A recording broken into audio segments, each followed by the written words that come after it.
Mestinya yang menyangkal, yang membuat tesis lagi, antitesis untuk menyangkal Kiai Haji Imad, ya Robiqah Alawiyah.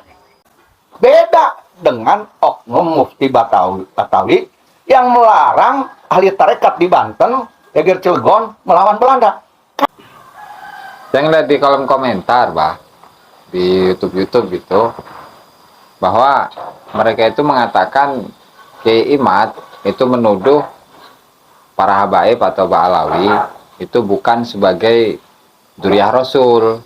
Kemudian Kiai Imad itu juga dituduh sebagai orang yang pembenci habaib. Itu sebenarnya gimana sih, Pak itu?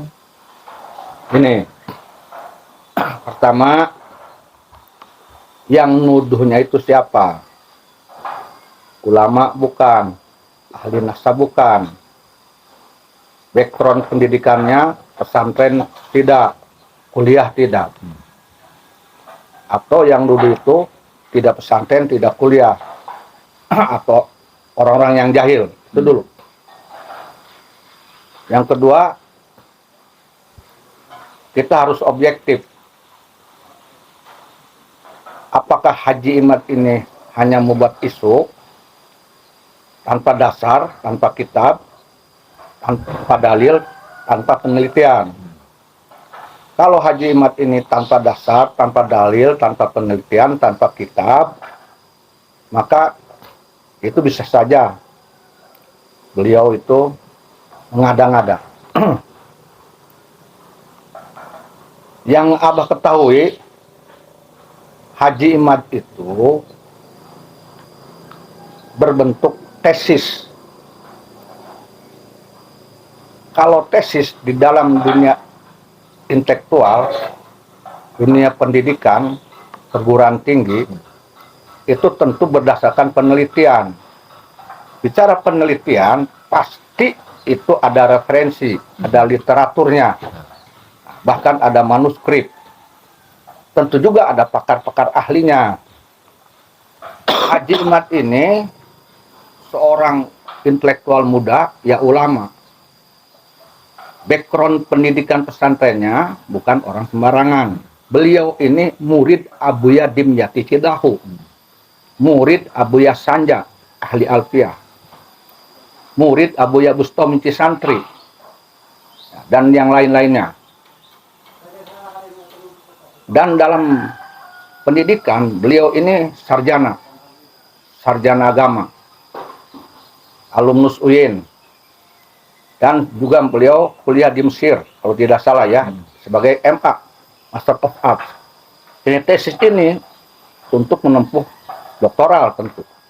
Bisa jadi Kiai Haji Imad menuju profesor. Orang yang punya background seperti Haji Imad, dunia pesantrennya tidak bisa diragukan lagi, karena gurunya pun standarnya mutasil pada Rasulullah Muhammad SAW. Ya, keilmuan, Pak ya? Ya, keilmuannya. Abuya Dimyati Cidahu, keilmuannya, sanadnya tidak bisa diragukan. Kapasitas keilmuannya, keistiqomahannya tidak bisa diragukan. Kemudian Abuya Sanja, Abuya Bustami, ya. Kemudian yang di Serang, itu semua ulama-ulama besar. Begitu juga dalam pendidikan pengetahuan umum. Beliau itu adalah sarjana S2, mungkin akan menuju S3, makanya ada tesis, ya. Tidak mungkin orang seperti Haji Imad itu meneliti sesuatu, membuat tesis, itu hasil mengada-ngada. Jadi fitnah itu yang ditujukan pada Haji Imad adalah justru yang memfitnah itu fitnah. Yang memfitnah Haji Imaduddin itu adalah fitnah. Ya, dia tidak berdasarkan pengetahuan, itu hanya kekotoran hati. Terkait penelitian Haji Imaduddin, Abah sendiri tahu betul ke Kiai Haji Imaduddin. Dia berakhlak baik, dia sopan, dia warok, tapi berani, dia tegas. Kalau oknum sebelah bilang istiqomah, ya, yang disebut istiqomah itu orang yang mengatakan benar itu benar, salah itu salah. Ya. Tak peduli itu saudaranya atau siapapun, tidak terbawa oleh rasa atau oleh kaitan-kaitan ikatan yang lain. Itu istiqomah. Nah, Haji Imad ini menurut Abah ini orang yang istiqomah. Ya. Dasar yang dipakai oleh Haji Imad, Abah sendiri kan kita sendiri ini mengkaji di sini juga ya kan, Gus Haji juga mengkaji. Ya, ketika Haji Imad ini menjelaskan tentang tesis bahwa nasab Bani Alawi ini tidak tersambung, tidak terkonfirmasi kepada Rasulullah Muhammad Sallallahu Alaihi Wasallam di dalam kitab Syajaratul Mubarakah dan yang lain, maka kita pun di sini kan mengkaji juga. Ada 13 kitab nasab yang kita kaji. Dan jelas di dalam kitab Syajaratul Mubarakah karangan Imam Fahrul Razi bahwa Said Ahmad Muhajir bin Isa Ar-Rumi itu hanya punya anak 3. Muhammad, Ali, dan Husain. Nah, itu kan. Dan ini yang berkatanya ulama. Diakui oleh dunia. Salah satu referensi Haji Imad adalah kitab tersebut. Itu salah satunya, belum yang lainnya. Jadi kalau Haji Imad dikatakan memfitnah, maka mereka pun secara tidak langsung ataupun langsung sudah memfitnah Imam Fahrul Razi dan ulama-ulama yang lain. Mau mereka tanggung jawab. Ya kan? Justru Abah ini menjadi semakin tanda tanya.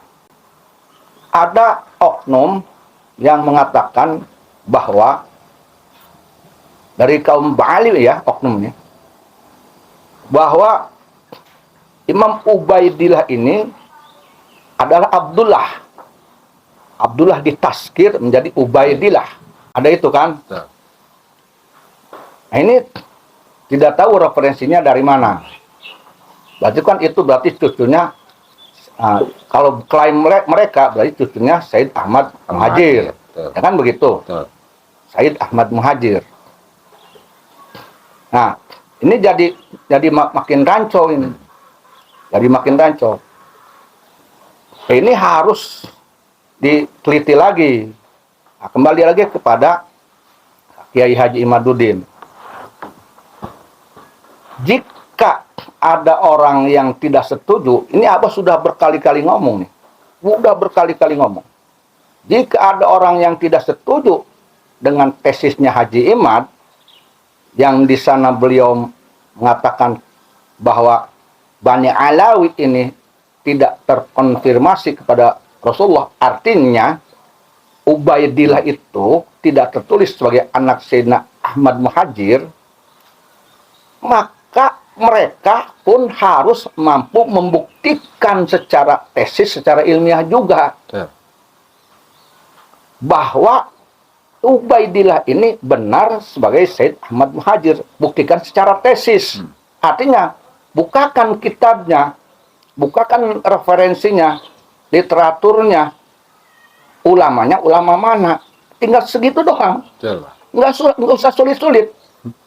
Hei Imad, kamu salah mengatakan umpamanya Ubaidillah sebagai Ubaidillah itu bukan anak Said Ahmad Muhajir. Salah nih kitabnya. Ini kitabnya, karangannya, ulamanya, ininya. Harusnya begitu, nggak usah pusing-pusing. Jadi tidak mesti ada narasi-narasi yang buruk. Kalau memang kita betul akan membantah tesisnya Haji Imad. Ini siapapun dia. Siapapun dia. Apakah itu yang menolaknya dari Bani Alawi, atau dari siapapun dia, atau dari yang mengaku muhibbin habaib, nggak usah berkuar-kuar bikin narasi yang akhirnya bikin keruh. Bahwa kitabnya datangi Kiai Haji Imaduddin, mereka yang tidak setuju, mereka yang datanglah ke Kiai Haji Imaduddin. Jangan malah Kiai Haji Imaduddin yang disuruh datang ke majelisnya. Opo ini opo, nggak ngerti. Siapa yang tidak setuju ya datang ke tempatnya. Kalau gentleman bawa kitabnya yang menyanggah tesis atau literatur atau dalil atau dasar Haji Imaduddin yang mengatakan bahwa Ubaidillah itu tidak terkonfirmasi sebagai anaknya Said Ahmad Muhajir. Apa sulitnya? Datang aja langsung. Apalagi kalau kita baca sejarah itu sejarah nasab yang dikarang oleh Ba'alawi, bahwa Said Ubaidillah, Imam Ubaidillah ini lahirnya di Basra, di Irak gitu ya.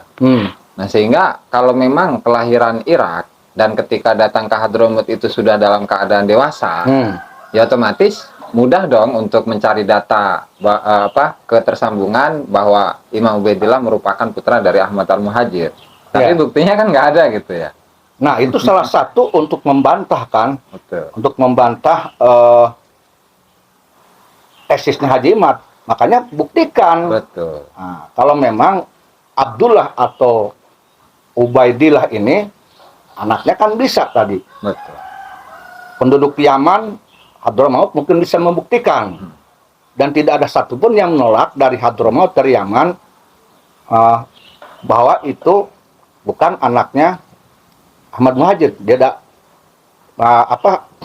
akan menolak pernyataan itu. Artinya semua Hadramaut, penduduk Yaman akan bersaksi, sukhroh, istifadoh, betul bahwa Imam Ubaidillah ini adalah Said Ahmad Muhajir. Dia salah satunya. Dan umpamanya lagi langkah lain untuk orang-orang yang tidak setuju dengan tesisnya Kiai Haji Imaduddin, mengapa mereka sulit-sulit? Di dunia ini kan ada nakobah, ya kan? Di Yordan ada nakobah, yang lebih lengkap di Yordan. Seluruh Bani Hashim itu ada tercatat di nakobah di Yordan. Di Irak ada, di Mesir ada, di Turki ada, di Maroko ada, ya. Tinggal mereka komunikasi dengan seluruh nakobah. Bagaimana menurut nakobah internasional tentang Ubaidillah, apakah benar anak Imam Ahmad Muhajir atau tidak? Tidak bisa kita mengklaim bahwa Imam Ubaidillah ini anak Said Ahmad Muhajir berdasarkan satu nakobah lokal. Ini nggak bisa. Karena ini urusan nasab, apalagi nasab Duriyah Rasul Muhammad SAW, di mana setiap Duriyah Rasul Muhammad SAW di daerah negara tertentu ini punya catatan. Ya tadi di Yordan, di Turki, di Maroko, di Mesir. Nah, pasti kan itu akan nyambung dengan nakobah lokal. Nah, kalau umpamanya ada nakobah lokal tidak nyambung, nah itu kan dipertanyakan. Nah, makanya ini kita jangan bikin narasi-narasi yang akhirnya bikin kisruh. Gitu loh, Jis. Berarti solusinya ada dua gitu, Bah, ya, kalau Haji simpulkan gitu. Iya. Yang pertama, mendatangkan data secara ilmiah yang menunjukkan ketersambungan Imam Ubaidillah kepada Said Ahmad Al-Muhajir sesuai data yang diminta oleh Kiai Imad ya. Ya. Yaitu abad-abad awal, abad ke-4, 5, 6 Hijriah. Kemudian yang keduanya tes DNA barangkali, Bah, ya. Ya. Tes DNA itu untuk menguatkan lagi. Penguatan lagi. Oleh karena itulah kenapa Haji Imaduddin memberikan tawaran kepada mereka yang kadung mengakui dirinya itu cucu Nabi, akibat keluar-keluarnya ya, awas loh. Ini di garis bawahi. Kiai Haji Imaduddin atau Abah atau yang lain yang menuntut tes DNA ini karena akibat mereka oknum Ba'alawi yang koar-koar anak cucu Nabi, tetapi akhlak perilakunya, dakwahnya tidak sesuai dengan syariat Islam. Banyak kata-kata kotor yang tidak pantas diucapkan oleh orang yang berdarah Rasulullah. Sehingga kita menuntut tes DNA. Udah mah bantahan secara ilmiah tidak ada, maka tolong buktikan secara tes DNA. Nah, kalau ini bantahan secara ilmiah tidak ada, antisesisnya tidak ada, ya, kemudian tes DNA tidak ada, maka jangan salahkan orang lain ketika mengklaim itu namanya nasab mereka itu batilun goirusin kan gitu. Jangan salahkan udah, karena mereka tidak mampu membantah tesis secara ilmiah, tes DNA tidak. Jangan salahkan, karena kita ini kan bisa mempercayai satu perkara bagi orang yang sudah berpikiran maju, berilmu, pasti berdasarkan dalil, berdasarkan fakta ilmiah, kan begitu pastinya. Ya kan, tidak akan disebut bodoh oleh Allah Ta'ala ketika memang dalilnya tidak ada, antitesisnya tidak ada, hanya faktanya tidak ada. Kita nolak, ya tidak akan dikatakan bodoh oleh syariat Islam. Sesuai dengan syariat Islam kan fahkum bidah, ya kan? Jadi wajar meragukan, nolak pun wajar. Karena orang akan percaya ketika ada fakta, ketika ada bukti. Seperti itu kira-kira. Kemarin juga Adis lihat itu di beberapa postingan itu, Bah, di website. Kan yang mentahqiq kitab Asy-Syajaratul Mubarakah itu namanya Said Mahdi Ar-Rajai. Nah, itu ternyata mereka mengkonfirmasikan nasab Ba'alawi kepada Said Mahdi Ar-Rajai. Ya kemudian diberi jawaban lah itu. Nah, cuman Aziz perhatikan gitu, di situ tidak ada dalilnya gitu, Bah. Artinya beliau kan mentahqiq kitab Asy-Syajaratul Mubarakah. Di situ ngebahas keturunan atau anak-anak putra-putra dari Said Ahmad Al-Abah atau Ahmad Al-Muhajir. Kan ada 3. Kok kenapa nggak dikasih dalil gitu tuh? Ya, betul, setuju. Abah juga kan meneliti juga pernyataan yang dari Said Mahdi Ar-Rajai. Said Mahdi Ar-Rajai yang diklaim kalau tidak salah itu Syiah, ya. Orang Iran, Pak. Orang Iran, ya, Syiah, ya. Nah, ini justru ini bukan malah menguatkan nasab Ba'alawi, justru ini justru malah menguatkan tesisnya Haji Imad kalau menurut Abah. Kenapa sebabnya? Yang dari Said Ahmad itu, yang dari Iran tadi, itu bisa dikatakan pendapat pribadi karena klaimnya tidak mengemukakan dasarnya, dalilnya, kitabnya, berdasarkan penelitian ilmiah atau bukan. Maka itu bisa dikatakan pendapat pribadi. Kalau pendapat pribadi dalam dunia intelektual, di dunia pengetahuan, dunia agama, itu bisa ditolak. Karena yang jadi barometer mah dalilnya gitu, bukti. Dalil.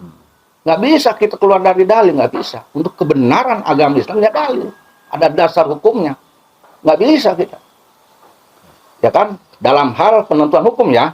Dalam hal penentuan hukum yang sifatnya seperti tadi, ini menjawab kaitan dengan tesisnya Haji Imad, ya. Itu harus ada dalil yang sebagai penguat untuk menerima atau tidak kita. Ya, meskipun beliau di dalam kitabnya kan Said Mahdi Ar-Rajai itu punya kitab kalau tidak salah Al-Muqibin min Ahlul Bait kalau tidak salah, itu memang menuliskan, Bah. Menuliskan bahwa Ahmad Al-Muhajir itu memiliki 4 keturunan, cuman tidak menunjukkan referensinya gitu, Bah. Nah, sehingga itu mungkin atau bisa jadi hal inilah yang membuat pernyataan tersebut itu tidak kuat lah. Iya, tentu tidak kuat karena seorang ulama itu ketika akan menyimpulkan satu hal, tadi itu saya bilang harus mengemukakan referensinya, literaturnya atau manuskripnya dan dalilnya. Kalau tidak, itu tidak kuat, lemah itu. Yang kemudian harus kita ketahui juga, khususnya bagi orang-orang yang langsung membuat narasi buruk kepada Haji Imad dan yang lain yang pendukungnya, ini mereka harusnya bertanya, apakah Haji Imad ini dia meneliti hanya sendiri? Apakah Haji Imad ini pun tidak ada komunikasi dengan nakobah-nakobah internasional? Nah, ini kan yang Abah tahu, Haji Imad itu selain meneliti dari kitab-kitab yang ada, referensi yang ada, kalau tidak salah, Haji Imad pun berkomunikasi dengan nasabah yang dari luar, dengan yang dari Maroko. Makanya dari Maroko pernah datang, yang dari luar. Jadi Haji Imad tidak semata-mata hasil penelitiannya langsung dikemukakan, tidak juga. Beliau pun cukup hati-hati Karena beliau tidak ingin tesisnya ini benar kata beliau, dan hanya berdasarkan kitab yang ada beliau juga, tidak. Maka beliau pun berkomunikasi dengan nakobah-nakobah yang di luar negeri, di internasional. Dan ketika umpamanya dunia internasional pun menyetujui tesisnya, membenarkan tesisnya, maka disitulah Haji Imad berani mengemukakan tesisnya tersebut. Makanya Abah tantang mereka yang tidak setuju dengan tesisnya Haji Imad, silakan komunikasi dengan nakobah yang di luar, yang di Yordan, yang di Maroko, yang di Hadramaut sendiri, ya, yang di Mesir, yang di Turki. Silakan, apa kata mereka? Kalau memang ini tesis Haji Imad ini terbukti ditolak, salah, tentu yang dari luar negeri, internasional, ini akan berbicara, berkomentar. Tapi sampai saat ini nih, sampai hari Minggu ini, tidak ada satupun nakobah luar negeri yang menolak tesisnya Haji Imad. Nakobah loh. Nakobah. Ya, tidak ada nakobah. Nakobah mana yang menolak? Nggak ada. Pribadi-pribadi banyak. Nah, itu tadi tidak kuat. Paling yang maaf-maaf yang pribadi-pribadi yang netizen atau mereka yang mengatakan pecinta habaib itu apalagi itu. Ya udah pasti membuli itu. Ya, Haji Imad. itu tidak berdasarkan ilmiah kan. Katakan itu oknum jahil menurut apa? Gitu. Lalu ini Bah, kemarin juga ada video-video mengenai ini. Jadi yang berkata itu adalah cucu dari Habib Utsman bin Yahya. Dan Habib Utsman bin Yahya itu kan ya seorang ulama dan mufti Batavia yang diangkat oleh Belanda. Di mana beliau itu mengatakan bahwa tidak ada bedanya antara Habib Utsman bin Yahya dan Hadratus Syekh Kiai Haji Hasyim Asy'ari untuk menolak perlawanan rakyat kepada penjajah gitu, Pak. Itu sebenarnya bagaimana sih, Pak? Jadi intinya Syekh Hasyim Asy'ari melarang rakyat untuk melawan penjajah. Penjajahnya siapa dulu nih? Belanda kalau zaman itu. Surabaya. Ini lempar batu sembunyi tangan namanya. Ini udah mulai ada narasi propaganda fitnah terhadap Syekh Hasyim Asy'ari sebagai pendiri NU, ya, dan pahlawan dan ulama dan wali. Ini tega-teganya ada orang memfitnah seperti itu, sangat tega sekali. Nah, ini lagi-lagi nih dari siapa tadi? Oknum Ba'alawi. Oknum Ba'alawi lagi aja nih. Ini mulai lagi nih. Tega-teganya sampai mengeluarkan narasi-narasi bok-brok yang meracuni rakyat Indonesia. Tokoh NU, pendiri NU, seorang wali, sampai tega difitnah seperti itu. Ya. Ini dusta sekali. Jis, ini gampang sekali ngejawab yang kayak gitu, gampang. Tetap kalau Abah mah bersandarnya atas bukti. Bukti aja. Karena aja bukti itulah yang bisa dijadikan pegangan hukum, baik secara hukum negara maupun agama. Syekh Hasyim Asy'ari terbukti adalah seorang wali, seorang ulama, orang pribumi, pendiri NU yang menggemakan resolusi jihad. Tahun berapa? Tahun 45, tanggal 22 Oktober, resolusi jihad. Itu bukti melawan, perlawanan. Bukti yang kedua, Bung Tomo memakikan Allahu Akbar melawan Belanda. Itu atas izin dan perintah dan doa Syekh Hasyim Asy'ari. Itu bukti. Bukti ketiga, Syekh Hasyim Asy'ari mendirikan NU. NU itu untuk melawan Belanda. Mempersatukan ulama-ulama se-Nusantara untuk melawan Belanda. Itu karya, itu bukti. Ya, jadi yang menuduh Syekh Hasyim Asy'ari itu menghentikan perang melawan Belanda, jelas itu menurut Abah adalah pernyataan yang salah. Pernyataan yang salah sekali. Jangan disamakan dengan adanya bukti Habib Usman bin Yahya yang memfatwakan geger Cilegon itu bukan jihad, dan itu ada buktinya, suratnya ada. Itu jelas ada bukti, nggak bisa ditolak. Wong suratnya beredar kok, ya kan? Ini bukan fitnah. Nah, itu jelas ada bukti. Belum lagi yang lainnya. Nah, kalau Syekh Hasyim Asy'ari, buktinya nyata yang tadi. Apa kita mau percaya kepada ucapan Oknum Ba'alawi tersebut? Ini satu bukti.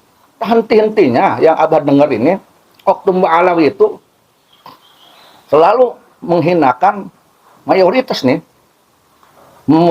menghinakan, merendahkan, yang Abah dengar nih, diduga ya, tapi banyak laporan ke Abah ini, menghinakan, merendahkan ulama-ulama Nusantara, ulama pribumi, dulu maupun zaman sekarang, bahkan zaman sekarang lebih banyak lagi yang tidak berakhlak.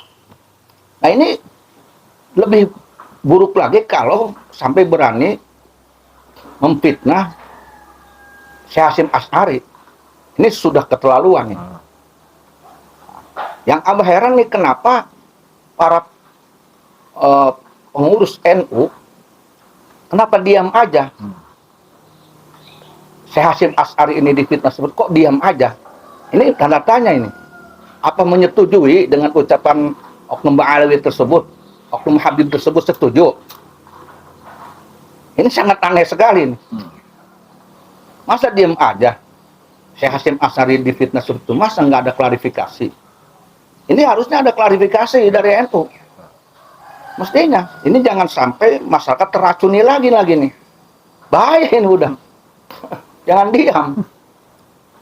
Apalagi kalau ngelihat sejarahnya gitu, Bah ya. Hadratus Syekh itu pesantrennya sampai dibakar itu, Bah, sama Belanda. Oh, pernah ya? Pernah, Bah. Lantaran dicurigai, oh ini ada indikasi perlawanan terhadap Belanda, sehingga untuk mematikan gerakan-gerakan itu pesantrennya sampai dibakar gitu. Iya, pesantrennya dibakar, dipenjara, kukunya dicabut, dipindahkan lagi penjaranya. Tapi kalau umpamanya nih Syekh Hasyim Asy'ari melarang santrinya melawan Belanda ketika beliau sedang dipenjara, itu wajar. Itu hal yang wajar, itu siasat. Karena bagaimana mungkin santri akan perang melawan Belanda ketika Syekh Hasyim Asy'ari ada di penjara. Itu hal yang logis, dan itu memang siasatul mulk, siasatul perang, itu siasat perang wajar. Ada di penjara, beliau ada di penjara, santrinya mau melawan Belanda, dilarang dulu melawan. Bukan melarangnya bukan karena antipati, bukan karena berpihak kepada Belanda, awas loh. Bisa jadi siapapun dia, pejuang di Indonesia, mungkin ada yang pernah melarang anggotanya melawan Belanda, bisa jadi. Tapi sebabnya kenapa? Kalau dia sebab melarang melawan Belanda karena ada kecondongan menjadi antek Belanda, nah ini yang tidak boleh. Tapi kalau ada pejuang Nusantara yang melarang anggotanya melawan Belanda karena siasat perang, karena kondisi, tapi dia bukan antek Belanda, justru dia musuh Belanda, berarti itu adalah bagian dari siasat perang. Nah, begitu juga andai kata Syekh Hasyim Asy'ari pernah melarang santrinya melawan Belanda atau Jepang, ya, karena beliau sedang dipenjara atau karena suatu keadaan, dan Syekh Hasyim Asy'ari sendiri bukan antek Belanda, bukan antek Jepang, berarti itu adalah bagian dari siasat perang. Beda dengan oknum Mufti Batawi yang melarang ahli tarekat di Banten, Geger Cilegon melawan Belanda karena ada indikasi, bukan indikasi, karena beliau ini antek Belanda, terduga antek Belanda. Ini apa masih ngomongnya masih lemes nih, masih terduga nih. Padahal sudah ada bukti loh. Masih bicara terduga. Saking menghormatinya. Beda dok. Beda. Jangan disamakan. Apalagi sampai mengeluarkan fatwa, menyebarkan pamflet-pamflet di depan masjid, di rumah-rumah gitu Bah ya, untuk untuk meredam perjuangan rakyat. Nah kan, ya kan, mengatakan bahwa pergerakan Geger Cilegon dan yang lainnya bukan jihad. Itu jadi sebuah fatwa. Lalu yang ditanyakan kepada Oknum Ba'alawi yang mengatakan bahwa Syekh Hasyim Asy'ari pun pernah melarang untuk melawan Belanda, itu Syekh Hasyim Asy'ari berupa fatwa atau bukan? Ada pamflet tidak? Maka Oknum Ba'alawi tersebut harus membuktikan, jangan hanya main tuduh. Ya, buktikan kepada kita ada maklumat Syekh Hasyim Asy'ari melarang perang, ada fatwanya, ada pamfletnya, harus begitu dong. Kalau tidak ada, jangan sembarangan ngoceh, memfitnah ulama Nusantara wali semacam seperti Syekh Hasyim Asy'ari. Waduh, itu bahaya itu orang tuh. Padahal kan salah seorang Habib, Muhammad Asad bin Syahab itu menuliskan biografi Hadratus Syekh itu Pak. Jadi judulnya Al-Allamah Muhammad Hasyim Asy'ari Waldi Labinat Istiqlal Indonesia. Hadratus Syekh Kiai Haji Hasyim Asy'ari, perintis kemerdekaan Indonesia Pak. Ini dari Habib yang nulis itu Pak. Nah itu kan lebih menguatkan lagi. Betul. Makanya ada kalau ada Oknum Ba'alawi bertentangan dengan Oknum Ba'alawi juga. Aneh ini. Ini yang mana yang harus dipercaya? Jangan-jangan yang dusta ini yang siapa nih? Waduh. Dan penulis itu sezaman, bahkan bersahabat lama dengan Hadratus Syekh. Nah itu yang lebih kuat. Betul. Ini orang baru nongol. Udah coba-coba mengklaim Syekh Hasyim Asy'ari juga melarang untuk melawan Belanda. Kan aneh itu. Betul. Aduh. Jangan-jangan tuh orang jahil itu. Mutur kembali pakai, mutur pakai ya. Iya, itu fatwa Pak. Ya tujuannya dia mungkin tidak suka Habib Usman dituduh antek Belanda. Maka dia pun ingin membuat narasi tuh. Syekh Hasyim Asy'ari juga sama. Nggak bisa, orang Indonesia udah pinter semua kok. Salah. Jadi bumerang itu kepada dirinya sendiri. Bahaya itu. Orang rencananya, orang gaji, orang golden. Jadi ditawari lencana gitu. Hadratus Syekh ditawari lencana oleh Gubernur Jenderal Belanda di Indonesia waktu itu. Ditolak oleh Nah, kan itu Hadratus satu Syekh. bukti kan? Satu bukti. Nggak ada gaji, nggak ada apa. Satu bukti. Betul. Nah ini makanya Oknum Ba'alawi yang mengatakan Syekh Hasyim Asy'ari pernah melarang melawan Belanda, harus hadirkan bukti. Ada enggak rencana dari Belanda? Ada enggak gaji dari Belanda ke Syekh Hasyim Asy'ari? Mana maklumatnya? Mana fatwanya? Jangan hanya ngomong senek deweknya aja. Pengamburan sejarah. Bahkan fatwakan setelah itu Pak, setelah Muktamar Menes itu tahun 1938 di Menes, itu justru beliau menyuarakan supaya perlawanan terhadap Belanda itu lebih dari yang sebelumnya. Itu Pak. Betul sekali. Makanya di Banten saat itu mulai berkobar melawan Belanda, ya kan? Dari Menes, dari Pandeglang berkobar, sehingga Syekh Sohib Kadupinang, Syekh Rulyani Kadupinang, Syekh Hasnawi Caringin itu melawan Belanda. Itu salah satunya. Ini bukti loh, orang-orang Banten tahu semua. Ini Oknum Ba'alawi yang seenak udelnya ngomong ini gimana sih? Aduh, pengen disamain kali. Habib Usman, itu sama juga Syekh Hasyim Asy'ari juga begitu. Waduh, salah itu. Jangan main-main lah di Indonesia. Orang ini sudah pinter semua, udah ngerti semua, nggak bisa diracun oleh informasi buruk seperti itu. Apalagi ini Syekh Hasyim Asy'ari. Waduh, bahaya itu. Yang kayak tersakiti jelas betul. Ya jelas lah. Jelas. Khususnya orang NU. Bukan orang NU juga pasti sakit atau semua tahu kok Syekh Hasyim Asy'ari tidak bisa dibantah, tidak bisa disangkal oleh negara pun dia jadi pahlawan. Sekarang ini ada NU, ada Ansor, ada Banser. Itu kan biasanya Syekh Hasyim, dan itu sudah bukti bahwa beliau itu memang pejuang negara yang melawan, pasti terbukti. Sekarang maaf nih, Habib Usman apa karyanya? Membentuk apa Habib Usman? Coba lihat. Mana buktinya? Belum nemu sih Pak. Bahkan kan kalau di doanya itu atau di surat di doanya Ya Allah, mudah-mudahan engkau sejahterakan pemerintah Belanda di Indonesia, Iya, itu betul. diantaranya. Kemudian, ya Allah, langgengkanlah, kekalkanlah Belanda itu di Indonesia. Nah kan, Itu. itu kan jelas itu. Ini ingin mengusir Belanda, ini malah supaya langgeng kan kacau baliau tuh. Ya kan? Betul, Pak. Ya mestinya kalau memang umpamanya Habib Usman ini bukan antek Belanda seperti yang beredar di sini, ini beredar loh ya, di video dan sebagainya, ada bukti karya untuk membuktikan bahwa beliau memang pejuang NKRI, pejuang negara. Karyanya apa? Ya, perlawanan nggak Ya, ada yang malah karyanya yang sifatnya melawan Belanda. Buktinya mana perlawanan Belandanya? justru lebih condong ke Belanda, Pak, Nah, ya? itu kalau lihat referensi tadi mah kan jelas itu tidak salah kalau ada orang yang mengatakan beliau itu antek Belanda, wajar. Sekarang sudah beredar, sudah bukan rahasia umum. Apa lihat di medsos di mana-mana sudah bukan beredar, bukan rahasia umum. Bukan rahasia umum bahwa itu Mufti Batawi itu antek Belanda. Orang Abah juga punya kok suratnya. Surat beliau ke Belanda itu ada. Makanya bahkan doanya Habib Usman bin Yahya itu dibacanya 2 kali tuh, Pak. Jadi di tahun 1889, setahun setelah geger Cilegon, itu mendoakan berdoa, dan doanya itu di masjid setelah Jumatan, di masjid Pak. itu ya, Di masjid, mendoakan Pak. Ratu Wilhelmina itu. Ya. Oh iya benar. Itu pertama. Nah, kemudian untuk yang kedua, karena beliau sudah meninggal di tahun 1914 kalau tidak salah, di tahun 1925 itu pun didoakan lagi oleh putranya gitu, Yahya kalau nggak salah namanya itu, Pak. Mendoakan Belanda lagi. Mendoakan Belanda lagi, Pak.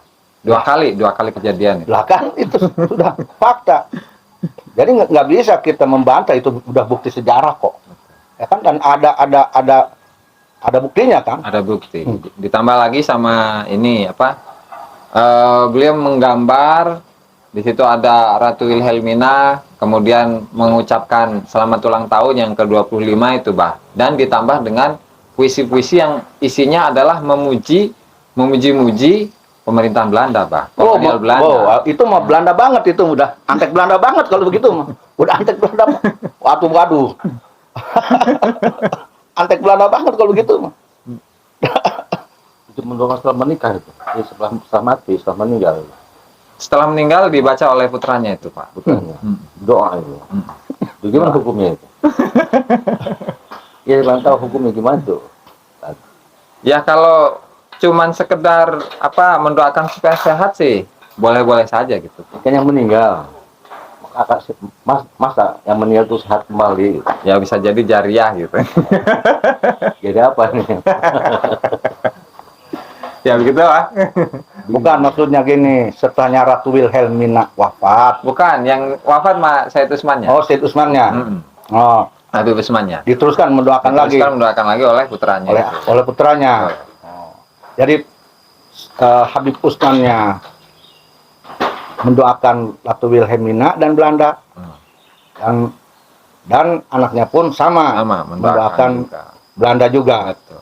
Tapi anaknya mah kedua setelahnya Habib Usman wafat, ya. gitu kan? Betul. Ya, itu ada datanya itu, Pak. banget antek Belandanya. Makanya aneh apa menikah oknum orang-orang di zaman Saiki masih kultus banget, aneh abang. Jangan-jangan dia juga ikut-ikutan ke Belanda-Belandaan lagi. Kenapa bukan mendoakan masyarakat Indonesia ya? Nah, harusnya kan ya. mendoakan supaya cepat-cepat merdeka gitu kan. Atau menggugah rakyat supaya semangat dalam perjuangan melawan Belanda kan gitu harusnya. Itulah yang kan orang bodoh seperti saya misalnya kan. Kan kalau Hadratus Syekh itu bahkan berikrar itu, Pak. Berikrar untuk melawan Belanda setelah kedatangan beliau kedua kali di Mekah. Itu berikrar, berikrar dengan sahabat-sahabatnya bersama ulama-ulama di sana dari Asia Tenggara secara umum lah. Itu untuk memperjuangkan Indonesia supaya lepas dari Belanda. Dari Belanda. Tuh. Ya karena memposisikan Belanda itu seperti kafir Quraisy. Kalau Kiai Haji Hasyim Asy'ari mah. Iya. Ya termasuk di Banten, Syekh Sohib Garut Pinang, Syekh Ruyani, Syekh Madot, Parakan Telu, Syekh Asnawi Caringin, itu kan semua juga anti Belanda. Anti Belanda. Dan menggelorakan perang terhadap Belanda. Ini kok aneh. Ada seorang mufti loh, mufti Batavi, yang punya fatwa, kok bertentangan dengan ulama-ulama seperti tadi. Seperti Syekh As'ari, Kiai Haji Wahab Hasbullah, ya, Syekh Sohib Gaduh Pinang, Syekh Royani Kalbundang, Syekh Asnawi Caringin, Kiai Haji Siroj, Kiai Haji Sulaiman. Ini kan aneh kan gitu. Ini jadi pelajaran buat kita rakyat Indonesia, khususnya ulama pribumi, ulama Nusantara. Dan jangan kita ikut-ikutan kepada paham-paham oknum-oknum antek Belanda, jangan. Itu. Nasionalisme harus dibangun oleh kita-kita. Untuk apa? Untuk penguatan NKRI. Kalau nasionalisme, kecintaan kepada para pejuang, pada para pejuang pengusir penjajah, pada para pejuang pendiri bangsa ini hilang, kita akan mudah dijajah kembali. Maka pribumi harus punya nasionalisme yang tinggi. Berjiwa NKRI, Merah Putih, Pancasila, Bhinneka Tunggal Ika. Itu warisan dari para pejuang bangsa kita. Dan kalau ini diobrak-abrik oleh kaum HTI, Wahabi, bla bla bla dan sebagainya, ini bahaya nanti Indonesia. Ya, ini bisa tadi narasi yang mengatakan Syekh Hasyim Asy'ari pun melarang untuk melawan Belanda. Ini narasi pembusukan terhadap rasa nasionalisme.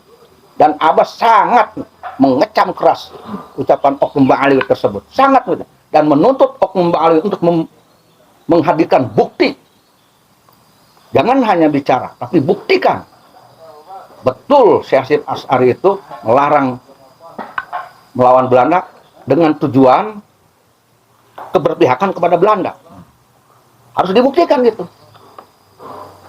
Kalau tidak ada, itu dusta itu. Sangat dusta sekali. Ini Abbas sangat mengecam keras. Dan ini menyakiti bukan hanya NU, orang NU, tapi menyakiti seluruh rakyat Indonesia. Karena pejuang bangsa itu sekelas Syekh Hasyim Asy'ari sudah direndahkan, sudah difitnah. Bahaya besar. Bener mau ikut balasnya, maling teriak, maling iya barunya. Bener insya Allah. Pengaburan sejarah nih. Ada lagi yang harus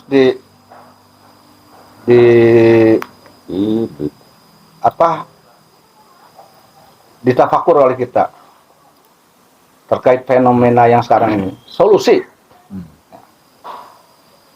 Banyak yang bertanya tuh ke Abah tuh. Apa solusinya agar persoalan nasab ini selesai? Ya kan? Banyak.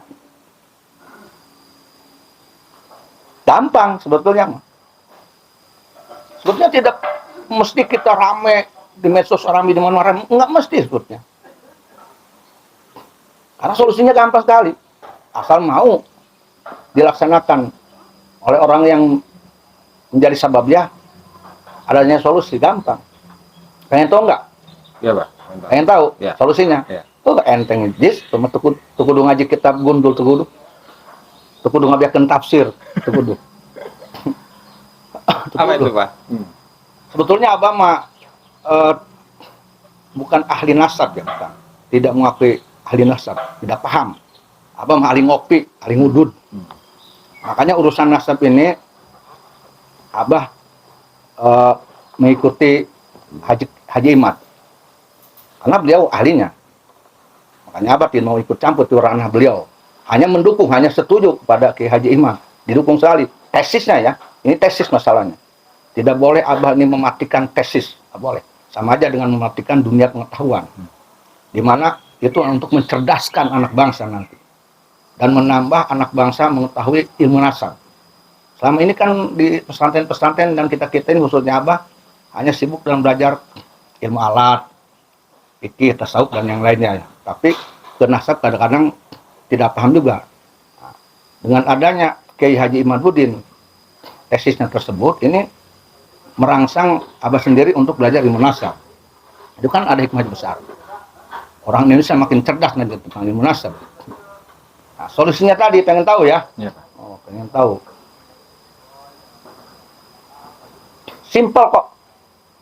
Solusinya agar selesai, karena ini bersangkutan dengan tesis Kiai Haji Ahmaduddin yang mengatakan bahwa Ubaidillah ini tidak tersambung sebagai anaknya Said Ahmad Muhajir, dan ini adalah ilmu nasab,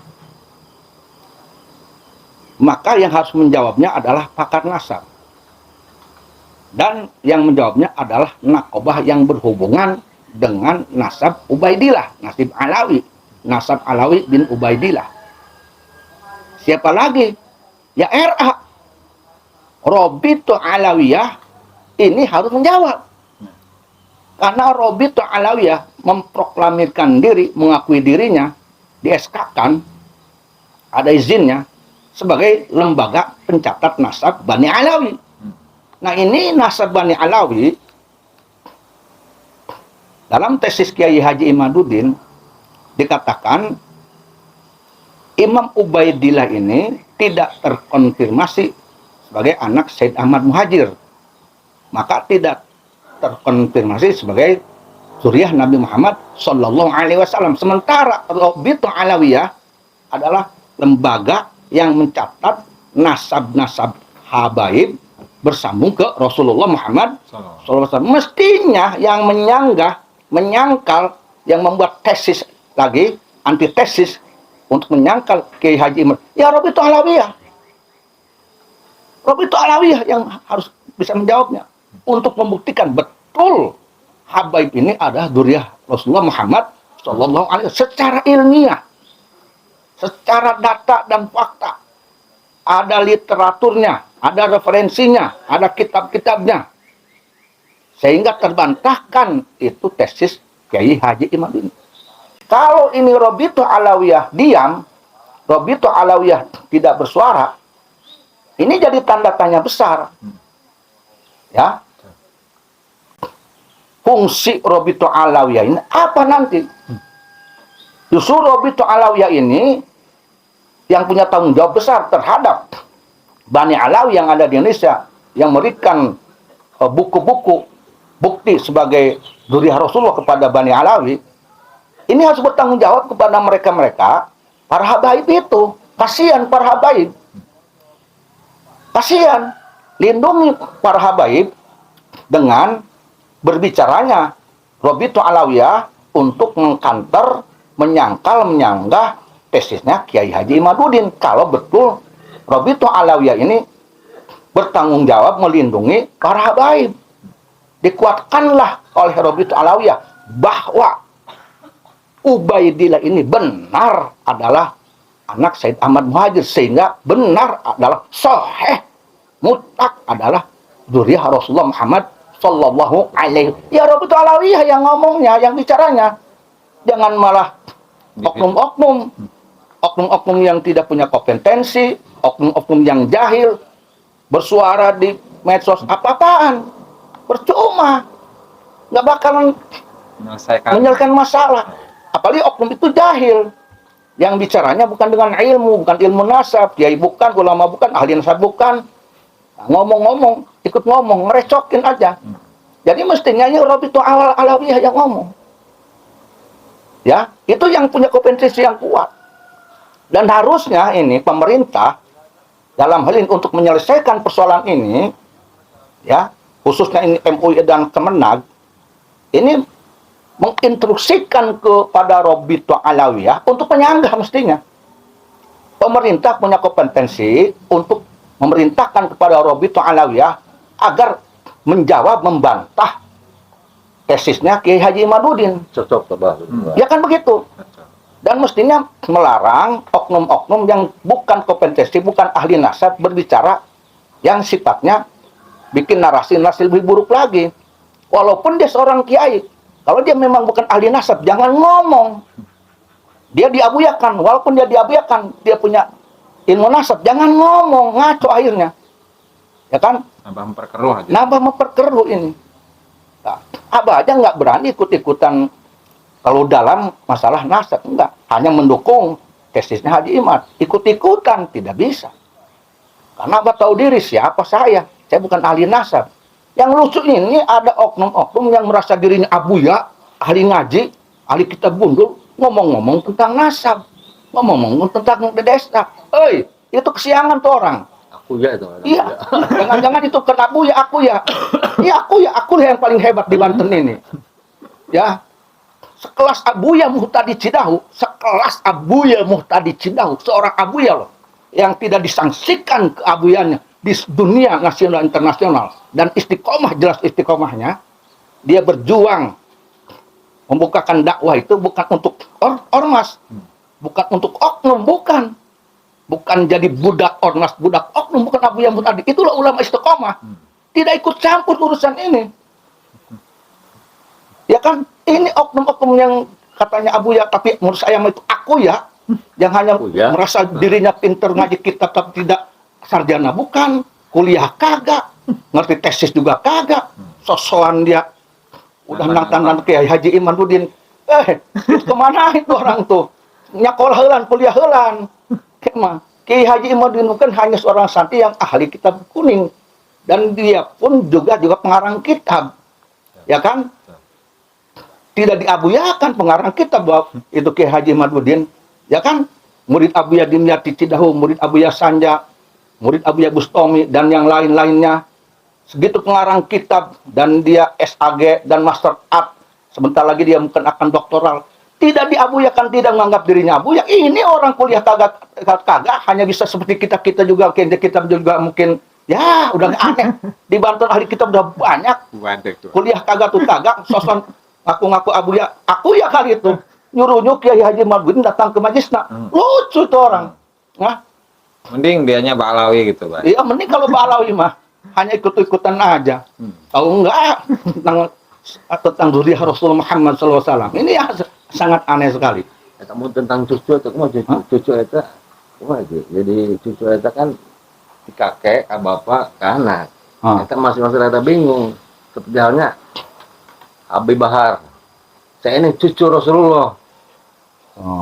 Sedang cucu kan dari kakek, bapaknya ke dia itu cucu kan.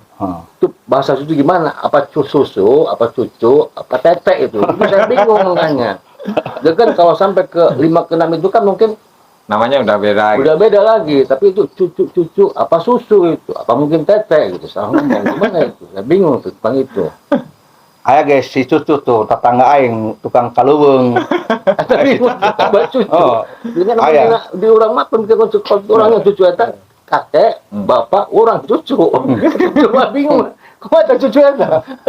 Artinya itu mah cucu di situ artinya keturunan Rasulullah Muhammad SAW, bukan cucu langsung. Kalau cucu Rasul langsung kan Sayyidina Hasan Hussein, Siti Ruqayyah, Siti Zainab. Jadi bahasanya bahasa nama lain keturunan ya itu. Mana saya cucu langsung di komar ya. Dengan orang wajar cucu itu.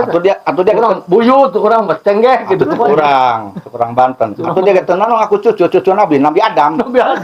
Atau orang masih Adam. Saya kata bingung. Itu mana itu Banten orang Indonesia susah ya.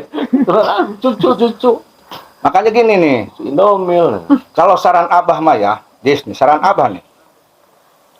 Saran Abah ya. Ini persoalan nasab bercampur dengan di situ kaitannya dengan hukum, ya, agama dan sebagainya. Menjaga agar kita ini tidak salah paham, tidak sesat, tidak mengklaim diri benar ternyata menurut Allah salah dan sebagainya lah. Jangan salah berguru aja. Untuk kita nih pengikut siapa nih zaman ini, ya, siapa aja, menjaga jangan sampai salah langkah. Pertama, jangan salah berguru. Salah berguru, langkah kita salah. Mengomentari Kiai Haji Imad bisa salah, mengomentari yang lain pun bisa salah. Tapi ketika kita ini bergurunya benar pada guru yang benar, maka kita pun tidak akan salah. Nah, oleh karena itu, Abah tetap punya prinsip. Di Banten ini, insya Allah salah satu wasilah, sababiah, agar kita tidak tersesat dalam paham, khususnya paham agama, dan memahami kaitannya kita sebagai warga negara Republik Indonesia, kaitannya dengan Umaro. Lebih baik berguru ke Cidahu, ke Abuya Muhtadi Cidahu. Sudah ngaji di Abuya Muhtadi Cidahu, dibuka tiap hari. Dari mulai jam 9 sampai dohor. Bisa bertanya tentang paham agama, tentang kitab, tentang negara, ada di Abuya. Kita tidak akan salah nanti, insya Allah. Karena apa? Persis, tahu persis. Ya, makanya udahlah berguru di Banten walau kalau menurut Abah mah udah ke Abuya Muhtadi tidak berguru, dan itu tidak bisa disangkal keulamaannya. Hanya orang-orang yang jahil, hanya orang yang hasud itu yang mengatakan Abuya Muhtadi bukan ulama. Yang jahil, yang hasud aja. Bukan berarti di Banten tidak ada selain Abuya, bukan, ada juga banyak. Hanya yang masyhurnya kalau menurut Abah yang bisa diketahui oleh seluruh orang Banten, ya berguru aja ke Abuya Muhtadi Cidahu. Bicara negara, tanyakan ke Abuya Muhtadi Cidahu. Bicara agama, tanyakan ke Abuya Muhtadi Cidahu. Jika ke yang lain belum ketemu, bukan berarti, maaf nih, bukan berarti di Banten tidak ada juga. Tapi yang masyhurnya aja ke Abuya, udah. Kiblatnya Banten di Abuya Muhtadi Cidahu. Karena yang Abah tahu, Abuya itu ketika akan memberikan pengajian, penjelasan agama, beliau objektif, tidak berpihak kepada ormas, tidak berpihak kepada Ba'alawi, tidak. Beliau berpihak kepada kitab, sudah. Lepas itu dirinya, dari manapun lepas dia. Bagaimana yang tercantum dalam kitab. Nggak ada keberpihakan kepada Habib, nggak ada. Nggak ada juga kebencian kepada Habib, menjelaskan sesuatu karena benci kepada Habib, nggak ada, Bu ya. Sesuai dengan kitab. Itulah yang apa, ulama istiqomah. Maka bukan ulama istiqomah kalau dia ngebahas agama, ada keberpihakan kepada ormas, ada keberpihakan kepada oknum, ada kebencian kepada hukum. Bukan istiqomah namanya itu, mah. Hah? Bukan istiqomah itu, mah. Dusta itu orang udah. Istiqomah kumaha, anaknya ngagebugan jelema, ngagebugan santri pesantren, dihukum teu daek. Dicikan dong, Pak. Atau mau istiqomah bagaimana? Anaknya ngegebugin santri di pesantren, di depan kiainya, di pesantren loh. Ngegebugin santri, ngeroyok santri di pesantren, di depan kiainya. Tapi nggak mau dihukum. Istiqomah dari mana? Tidak konsekuen. Aneh kan? Ngomong Rasul, tapi itu syarat Rasul tanya. Itu ada oknum yang kayak gitu. Ada, mama tahu kok orangnya. Mau gimana istiqomahnya? Istiqomah kan bukan teori, istiqomah itu praktek, pengamalan. Itu istiqomah sih, istirahat kalau kodimah. Ya kan, bener gak? Betul, Pak. Kalau mau istiqomah istirahat ngarokok di rumah, aing eta.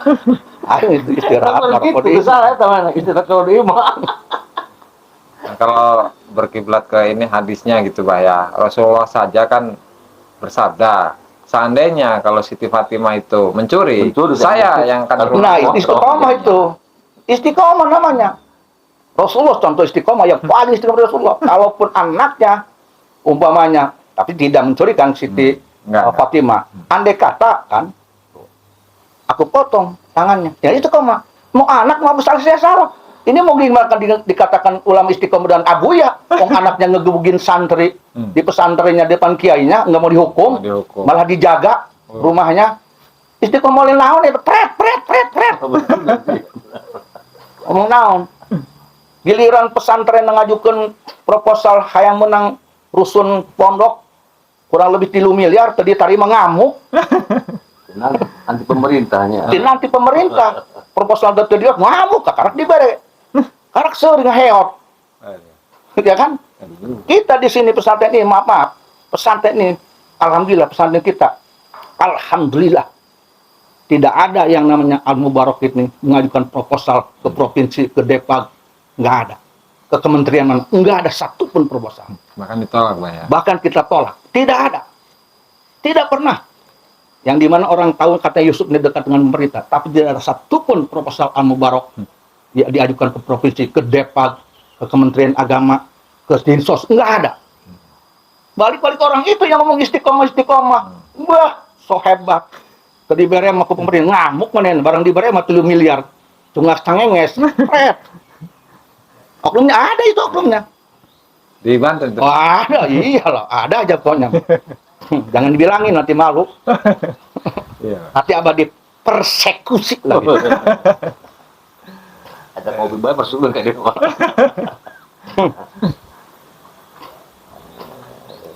Bingung. Umat bingung. Tuh, Mas. Tentang apa lagi tuh, Pak? Iya, ini tentang persekusi. Ya. Abah tidak setuju dengan persekusi. Ada nggak dalam tulisan persekusi? Nah itu makanya pertanyaannya. Persekusi itu adalah sebuah perbuatan memaksa seseorang untuk mengakui kesalahan yang membenarkan kelompoknya. Itu adalah penjajahan model baru. Syariat Islam yang mana yang mengharuskannya? Beda diskusi dengan persekusi. Beda. Dan baru-baru ini ada kabar seorang ketua MUI di daerah Banten Selatan diduga sudah dipersekusi dengan berselubung diskusi. Tapi ini sebuah persekusi. Perbuatan mencoba untuk persekusi. Ini sudah tidak baik ini. Di Banten ada yang seperti itu. Jangan didik orang Banten untuk radikal arogansi. Terhadap kiai, ketua MUI aja sudah dididik tidak sopan, tidak beradab. Didikan oleh apa itu? Abu ya, aku ya kali itu didikannya. Didikan aku ya itu mah. Enggak ada. Abu ya Muhtadi Cidahu guru Abah belum pernah mendidik seperti itu. Tidak pernah. Apalagi itu terhadap umat Islam. Nggak boleh. Apalagi terhadap kiai. Harus dengan sopan. Jangan dipaksa seseorang harus mengakui kesalahan, membenarkan kelompoknya, kemudian dipermalukan, bikin materi, dipermalukan di video. Perbuatan mulai apa itu? Apakah itu akhlak Islam? Didikan mana yang kayak gitu? Ya kan, dipermalukan di depan orang banyak. Sengaja disuruh bikin stempel, materai, disebarluaskan. Ini kan mempermalukan. Ajaran apa itu? Jahiliyah tuh, Pak. Jelas itu ajaran jahiliyah itu. Jahiliyah modern yang seperti itu. Maka di Banten dan jangan ada persekusi. Oleh karena itu, kalau menurut Abah gampang. Masyarakat ini harus kompak. Bergabung dengan umaro, dengan kepolisian, dengan tokoh masyarakat, dengan ulama. Menolak persekusi. Artinya masyarakat setempat, ketika ada oknum yang mempersekusi seseorang warganya, maka masyarakat harus menolak. Masyarakat bekerja sama dengan kepolisian, bekerja sama dengan kecamatan, untuk menolak gerombolan persekusi. Jangan ada di Banten. Termasuk jangan ada di Indonesia. Jadi ini harus ada kekompakan masyarakat. Menolak persekusi. Kan ini perbuatan yang bodoh dan perbuatan yang buruk. Tidak boleh ditiru. Bahaya ini nanti. Bahaya ini. Ini mendidik orang untuk radikal. Membunuh karakter seseorang. Membukakan aib seseorang. Ini bahaya. Maka masyarakat dimanapun berada, khususnya masyarakat Banten, harus menjaga warganya dan ulamanya dari gerombolan-gerombolan yang mempersekusi. Ketika ada gerombolan yang mempersekusi, apapun alasannya mereka, maka lapor kepada kepolisian, lapor kepada yang berwenang, lapor kepada kecamatan. Lindungi tokoh masyarakat, lindungi ulama, lindungi warganya dari gerombolan-gerombolan yang mempersekusi. Lawan mereka. Lawan mereka. Dan jika mereka beralasan untuk agama, bukan wewenang mereka untuk mempersekusi, bukan wewenang mereka untuk menghakimi. Ketika mereka tidak setuju dengan adanya warga atau oknum bicara agama, mereka jangan bertindak sendiri mengeksekusi, tidak boleh. Laporkan saja ke MUI. Jika ada pidana, laporkan ke polisi. Jangan oleh tangan mereka. Ini jelas ini melawan hukum. Jelas melawan. Maka di Indonesia jangan ada lagi persekusi. Jangan ada lagi persekusi. Rakyat Indonesia ini wajib menjaga warganya, wajib menjaga ulamanya. Dan segera ketika ada oknum-oknum yang mempersekusi warganya, apalagi ulama, maka segera lapor, segera minta bantuan TNI dan instansi yang berwenang. Jaga, jangan ada lagi adat seperti itu, adat jahiliyah yang seperti itu.